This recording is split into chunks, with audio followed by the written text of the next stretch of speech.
boost leak.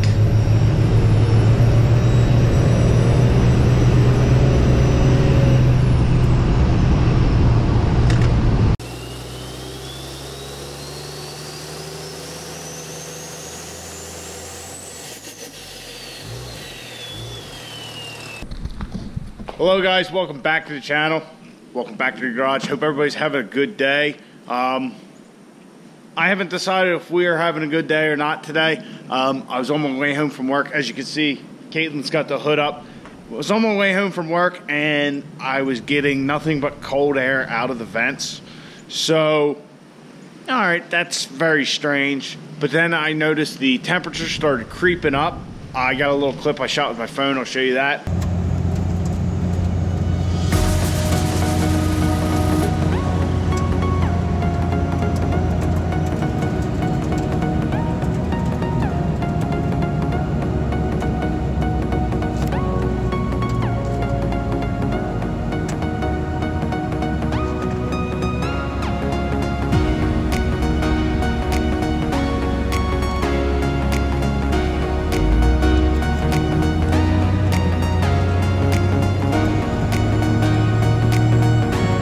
Normally the truck runs, it's got 190, it's awful windy out.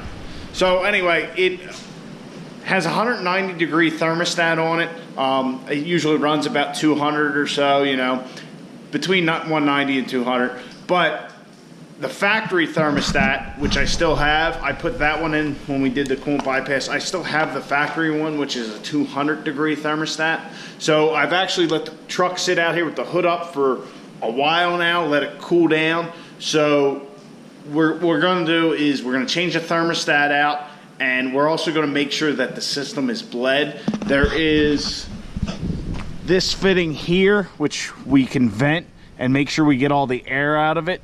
Another thing which I'm kind of concerned about is if you look at our coolant bottle here, our overflow, it is, the level's right here. It is way high. And it's actually wet down here, and yeah, I'm pretty sure that's coolant. So I don't know, I guess this was overflowing at one point. It looks like there might be some down there too, which might be bad. That could mean we have a head gasket issue. I don't know that. We're going to try the thermostat and make sure it's bled out and see if that resolves the issue. The truck does have 425 ARP head studs from back when we were doing all the stuff with this. So I don't think it's a head gasket, but that is a possibility. It could be pressurized in the coolant system, and that's going there. Like I said, it's cool. So I'll open the vent and actually open the radiator first thing. We'll see what happens here. Yeah. So it's definitely got some pressure in it. Why can't I? There we go. Huh. So that definitely got pressurized. I could hear all the bubbles. Shit. We got all that coolant in there. I don't know how to get it into here. Shit. Alright, so enough coolant is actually out of it. Feels like this coolant line is pretty empty. I don't know if there's going to be coolant in here, but just squeezing this tube, it feels like that is the case. So I'm going to take the thermostat out. We'll replace that real quick, and we'll see what happens.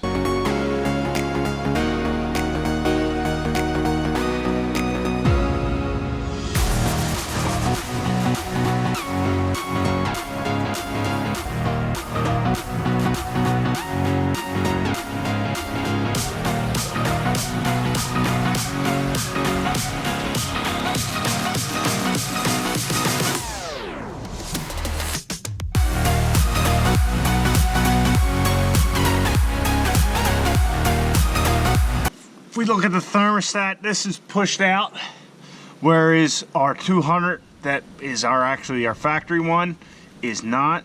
So I'm thinking that's our problem. I'm hoping that's the problem. But really that's the only big difference. So I guess this one's actually not closing. I guess that's how it is. So anyway, that's what we're gonna do. I'm gonna slap that in here. Everything else looks good.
Alright, so what I did here is I had our the vent tube, that expansion tube to the expansion tank. I had that on this side of the T. I was trying to cover this with my finger and then draw a vacuum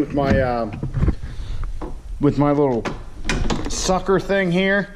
It didn't really work out to draw a vacuum, just have it self-feed, but I just kept doing it, putting my finger on and letting it flow until our level got down. As you can see, the expansion tank level now is actually below the minimum, which is fine for right now. I have a little bit of coolant, not much. Hopefully it is enough. I don't know. Looks like it was starting to splash back out, so hopefully the amount of coolant I have is good, otherwise we'll have to run out. But I'm also going to pull this Allen out of this coolant line here, which I'm glad I didn't get rid of. So we'll pop that out, so hopefully that'll get any air out of there, and see if we fixed it. I did have the hose up here through the zip tie, trying to just create a vacuum, you know, like how people siphon gas out of fuel tanks, try and do that, but I really didn't want to have coolant in my mouth, so I didn't try that. So that worked, it served our purpose. Let's get to filling this thing and yeah, see, hopefully it's not the catastrophic end of the spectrum of things wrong, but I think finding that thermostat, I think that was our problem.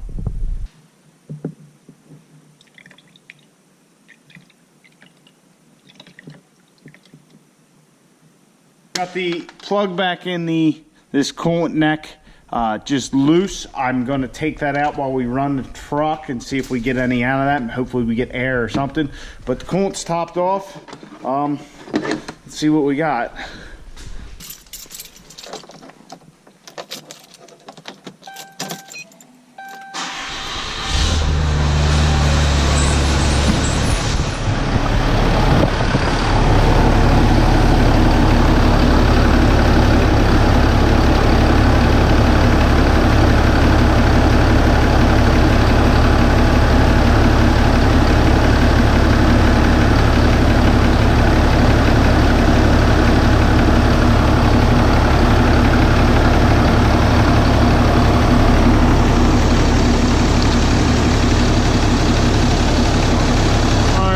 That's all the air out of there.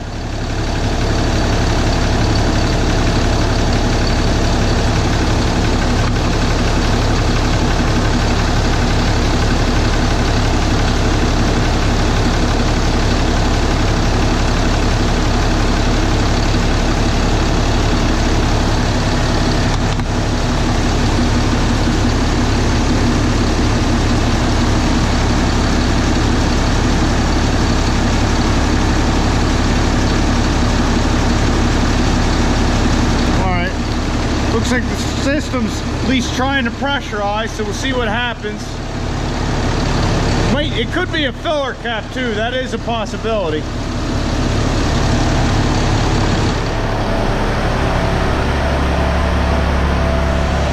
As you see, we're at 100 degrees. I'll open the garage door, we'll let it heat up, and see what we got.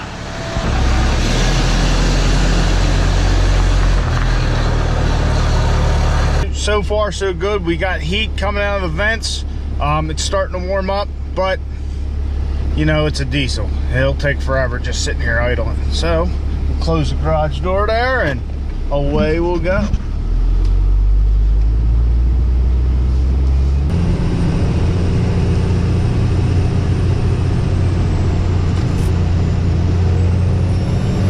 Got a little boost leak.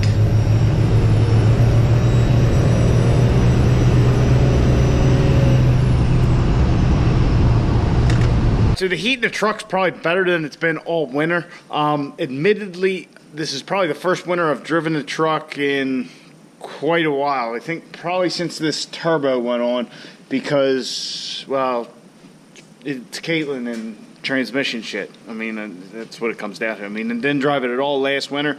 I broke the input shaft for the transmission in hunting season. Didn't get back putting the 68 RFE in it until,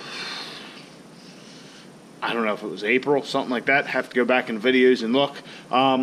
So I don't remember what it ran at, and honestly, I never ran it in a winter with the coolant bypass. So the temperature was staying right around 176, between that and 180. I believe the thermostat on the coolant bypass is an 180 degree thermostat, so I don't know if that has anything to do with it. But it would definitely go up when you'd lay into it. So I don't know if that's just, you know, because you're working a truck, but then it would, you know, it would come right back down. So if we look at our expansion tank, let's see here.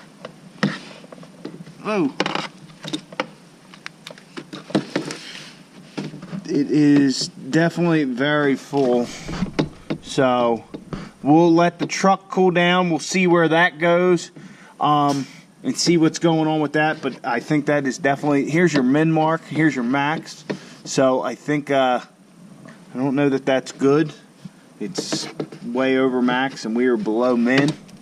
And definitely still all wet down there from before. I'll have to wipe that up. Shit. All right, well, we'll let it cool down. We'll see what happens, see where it goes. So I let the truck cool down quite a bit. Our coolant expansion tank is still very high, so I don't know that it's cool enough yet to really pull the cap, and it's getting close to bedtime, so you know, it is a school night, so we're not going to be able to check that. I'm just going to have to watch it. There doesn't look like there's any oil in the reservoir. There doesn't look like there's any oil. There is oil in the engine oil dipstick. There doesn't look to be any coolant on the oil dipstick, so I don't really know. So we're going to say this is out for debate. The amount of coolant in that expansion tank does not have me feeling too good about it. I'm thinking we might have to do a head gasket soon, and it's still windy out, so you're probably all just hearing wind noise. So anyhow, looking back, the thermostat is not an issue, I don't think.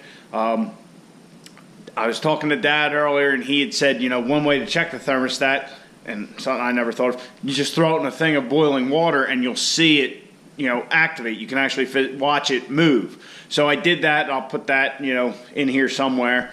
But I put it in boiling water and the spring compresses, opens up the thermostat, put it back under cold water, and it expands again and it looks like it seals. So it looks like that difference we were seeing is just the difference between the one we took out, which was a Gates 190 degree thermostat, and the Mopar 200 degree thermostat. So right now, my thoughts for the night are we might have a head gasket issue. So we might have to do a head gasket in the truck. I'm going to get another radiator cap. Like Dad said, when his old Caterpillar used to always blow head gaskets, I forget however 100,000 miles, it seemed like it was like a routine. He'd always get a new radiator cap because, you know, you can spend $10 on that, and that might be your issue because, you know, it is a pressure relief valve as well. So we'll get a new radiator cap, but I'm not feeling too good about it. A little story I don't know if I've shared with you guys or not. Last year out at the UCC, we were at the DDP booth, Dynamite Diesel, and we were talking to Lenny. I believe Lenny's his name, the owner, and I told him about this truck and, you know, how I had the 200% injectors in it, snapped the input shaft, and I put it back together. Everything was fine. Then one day I started, I was getting some white smoke at startup, and he was pretty positive that I shrunk a rod in the truck. And admittedly, I do see a little white smoke at startup, and before it warms up, it will stumble a little bit on itself, and it does get some white smoke. And I always attributed it to that, and figured we shrunk a rod when I had this smaller turbo with those big injectors. And, we were bringing the power in a little bit sooner.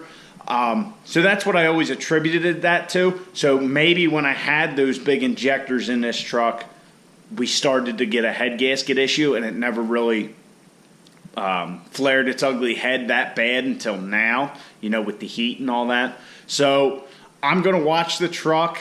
I'm going to drive it to work and all that, and we'll just see how it reacts, see if it starts getting hot again or whatnot. I mean, on our little drive, it was perfect. It was fine. It actually seemed like it stayed cooler than normal, so I don't know what that is. The fan seems good. The radiator's clean, so I'm not really sure. But I'm thinking we're going to have to do a head gasket, which it's studded, so it would have just been from having, I guess, those weaker studs with that, making some more horsepower than I really knew back then. I don't know. But we're going to end the video here tonight. I'm going to do some more research, obviously. I'm sure there's a shitload of forum threads on it. So, hope you guys enjoyed the video. If you did, please give it a like.